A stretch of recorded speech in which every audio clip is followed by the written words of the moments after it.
Good morning, friends. 11th English Medium, chapter number 3, Plant Kingdom. Right? In last or previous chapter, biological classification, we have studied about different types of the kingdom. Right? Kingdom Protista, kingdom fungi, kingdom algae, right? Plantae, Animalia. These all kingdoms we have studied in chapter number 2. Now, in this chapter number 3, we will study about plant kingdom. So, plant kingdom, why again this plant? So, in this chapter, plant kingdom is that is divided into bryophytes, pteridophytes, gymnosperm, angiosperm, and life cycle of plant. Right? After a 5 kingdom classification of plant, it is divided into following type, that is algae, bryophyte, pteridophyte, gymnosperm, and angiosperm.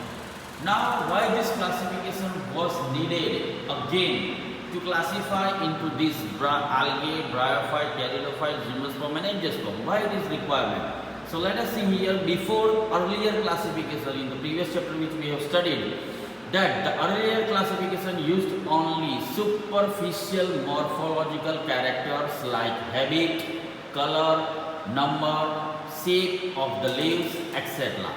Right? So the earlier classification was that was basically depend upon the superficial morphological characters like habit, where they live, what is the color, what is the number of the leaves and shape of the leaves, etc. It was mainly based on vegetative and androecium structure. Also, the earlier classification used to satisfy, or we can study that about vegetative or androecium structure. Right? Again, artificial system was there. Right? Artificial system was there which was used to separate closely related species since they were based on few characters. So, artificially what it was done, they were on few characteristics, they are going to be separated. But artificial system was not giving equal weightage to the vegetative as well as sexual character. So some part are vegetative and some are sexually reproducing. So both the artificial system was not able to give equal weightage. If the artificial system was not giving equal weightage to the vegetative as well as sexual character, right? But this was not acceptable as vegetative character, right? More easily affected by the environment. As vegetative characters are there, they are easily affected by environment. Environment changes, vegetative character also changes. So this system was not acceptable. So again, there was a need of new classification, and that was based on natural classification system. Right? A new classification system was developed, which is called as natural classification system, which was based on natural affinities among organisms. Whatever the organism is there, their natural affinity, what is there? On that it was dependent. In that it was considered about anatomy, embryology, and phytochemistry. In that it was considered about anatomy, embryology, and phytochemistry. Flowering classification was given by George Bentham and Joseph Dalton Hooker. So you can basically call it as flowering classification was given by Bentham and Hooker. Nowadays, phylogenetic classification was based on evolutionary relationship. Phylogenetic classification was based on evolutionary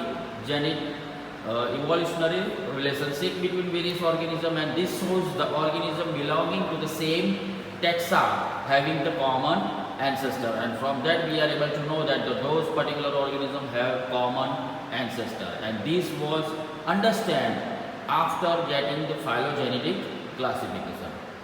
Another was numerical taxonomy. So numerical taxonomy was carried out by observing character, right? And equal character were given a number and code. Particular number and code were given to the particular characters, and this was fixed in the computer system. So it was based on the data, right? And by this way, 100 of characters were given equal importance. Get it? Okay, then it was cytotaxonomy. So cytotaxonomy was based on cytological informations like chromosome structure and number and their behavior. Cytotaxonomy includes chromosome structure, behavior and number. Number, structure and behavior of a chromosome were included in the cytotaxonomy. Chemotaxonomy, so that consists basically a chemical constituents of a plant. So basically a new natural classification system was developed in that all these things, that is numeral taxonomy, cytotaxonomy, chemotaxonomy, phylogenetic character, these all were included and it was studied, right? Now first one we will study about algae. So what is algae? So algae is, we know that it's a unicellular plant or organism, unicellular organism algae. So it contains chlorophyll, it is simple in structure, shape, that is thalloid we can call it, and it is autotrophic and largely aquatic. Aquatic means it is remain inside the water. Autotrophic, we all know that it can prepare food by themselves. Habitat, so it is found various type of moist stone, soil, wood, and some are found in association with fungi called as lichens. Size, the size of algae is highly variable, right?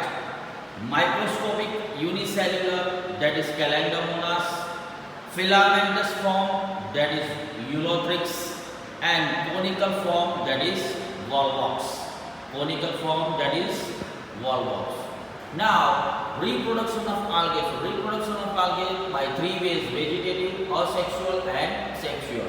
So, how the vegetative way they will reproduce? So, by vegetative way, by fragmentation. Vegetative way, they will reproduce by fragmentation. So, fragmentation, that fragment is going to develop into the thallus, right?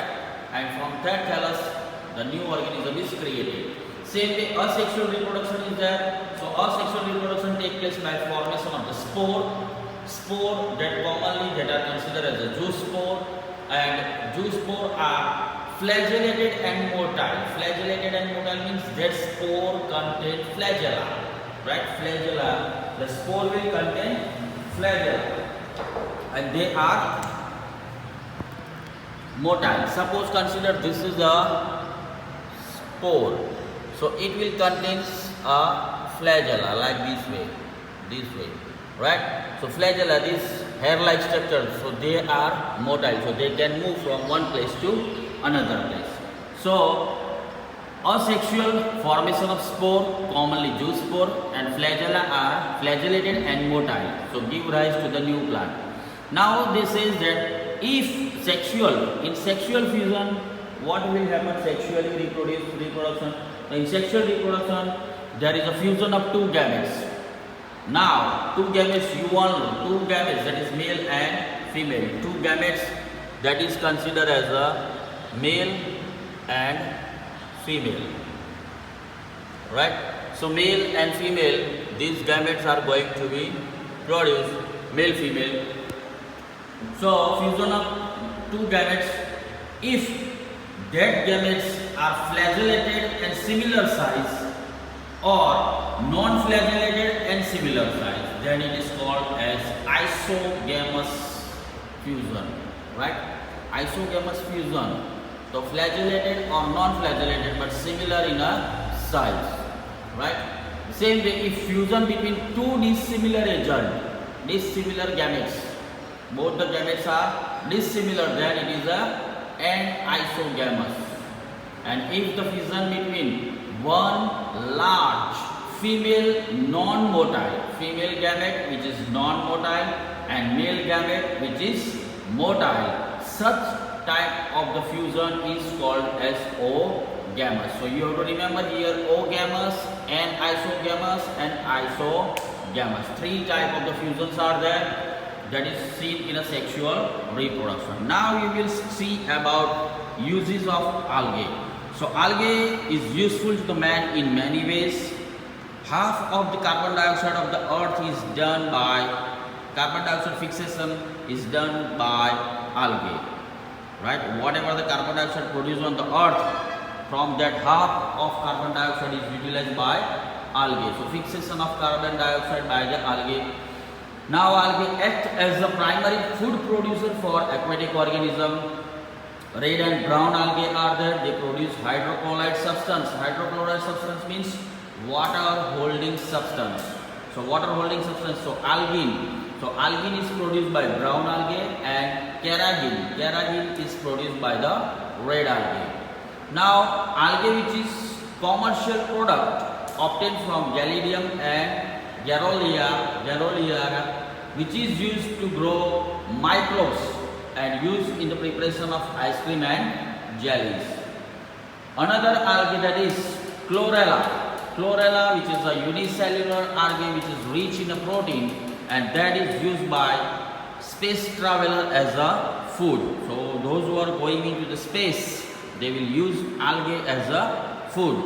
It's a unicellular and rich in protein. Again, the algae is divided into three main types, that is chlorophyceae, Phaeophyceae and Rhodophyceae. So there is chlorophyceae, Phaeophyceae and Rhodophyceae we will see in the next video tomorrow. Till here you can write down in your notebooks of this, that is what is the need for classification, what does it include, what was in the previous classification and what is new in this classification, and about algae. Okay, if any doubt, any confusion, then you can call me or WhatsApp me on my number. Thank you very much.